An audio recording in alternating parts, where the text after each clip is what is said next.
Hi friends, అందరికీ నమస్కారాలు.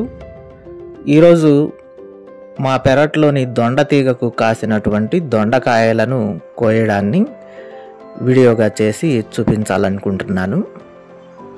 చూసి మీ అభిప్రాయం తెలియజేయండి. ఫ్రెండ్స్, ఈ దొండ తీగను మేము 1 సంవత్సరం క్రితము తెలిసిన వాళ్ళ దగ్గర తీసుకొని పెట్టాము. అయితే ఇది చాలా ఫాస్ట్గా పెరిగింది. చాలా ఫాస్ట్గా ఆ కింద ఉన్నటువంటి పందిరికి అల్లుకొని ఉంది. అదే పాదులో శాండ్ పేపర్ ట్రీ అనేటువంటి క్రీపరు ఒక తీగ చెట్టు కూడా ఉంది, పూల తీగ చెట్టు. అదే పాదులో ఈ దొండ పాదును కూడా వేసాము. అయితే ఇది బాగా గ్రోత్ అయ్యి ఆ శాండ్ పేపరు ట్రీని ఇది డామినేట్ చేసేసి కంప్లీట్గా దాన్ని కప్పేసింది. ఈ కింద ఉన్నటువంటి పందిరి మొత్తం కూడా విపరీతంగా ఈ దొండపాదు అల్లుకుంది. అది ఎంతగా అల్లుకుందంటే 2-3 రోజులకి కాయలు కోసినా కానీ కూడా 4-5 కేజీల దాకా ఈ దొండకాయలు వచ్చేవి. అంతగా పెరిగింది అది. ఆ తీగ కూడా అల్లుకొని ఆ దొండ తీగ ఎండిన ఆకులు కిందకి రాలినప్పుడు ఇంటి ముందు ఊడ్చుకోవటం కూడా మాకు ఇబ్బందిగా అనిపించేది.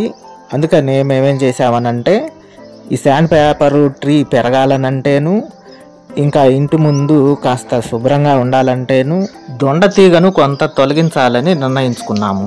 దొండపాదు ప్రధానమైనటువంటి తీగ భాగాన్ని మాత్రం అలాగే ఉంచేసి దానికి వచ్చినటువంటి చిన్న చిన్న తీగల్ని పందిరి నుంచి తొలగించాము.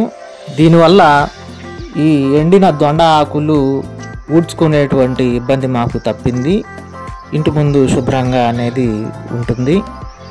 పైగా ఈ శాండ్ పేపర్ ట్రీ క్రీపరు ఏదైతే ఉందో అది పెరగటానికి ఆస్కారం కలిగింది. ఎప్పుడైతే ఈ దొండ తీగను ఆ చిన్న చిన్న దొండ తీగలను తొలగించి పందిరిని ఫ్రీ చేసామో అప్పుడు ఆ శాండ్ పేపర్ క్రీపరు ఆ పందిరికి అల్లుకొని అది పూలు పోయటానికి ఆస్కారం ఏర్పడింది. ఇదిగో చూడండి, ఇక్కడ దొండ పూత పూసింది. ఈ పూలు కూడా తెల్లటి రంగులో చాలా ఆకర్షణీయంగా అందంగా కనిపిస్తాయి. ఇలా దొండ పూత పూస్తుంది.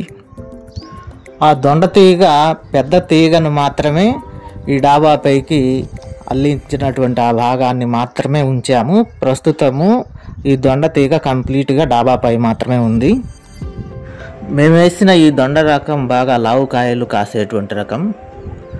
అయితే ఈ దొండకాయలను బాగా గ్రీన్గా ఉన్నప్పుడు మాత్రమే కోసుకోవాలి. దొండకాయలు పండితే కూరకు పనికిరావు. ఇప్పుడు పండు దొండకాయ ఎలా ఉంటుందో చూద్దాం. ఆహా, చూసారా పండు దొండకాయ ఎంత అందంగా ఉందో. ఇవిగో చూడండి, ఇవి ఈరోజు కోసినటువంటి దొండకాయలు. సుమారు 2 కేజీల వరకు వచ్చాయి. దొండకాయలు చాలా ఆరోగ్యకరమైనటువంటి ఆహారం. ముఖ్యంగా ఈ బ్లడ్ పర్సంటేజ్ తక్కువగా ఉన్నటువంటి వారికి డాక్టర్స్ ప్రిఫర్ చేస్తారు రక్త కణాలు పెరగడానికి. దొండకాయ చాలా ఆరోగ్యకరమైనటువంటి ఆహారం. తరచూ మన ఆహారంలో వారానికి 1-2 సార్లు దొండకాయని తీసుకోవటం వల్ల మనం ఆరోగ్యంగా ఉండటానికి ఆస్కారం ఉంది.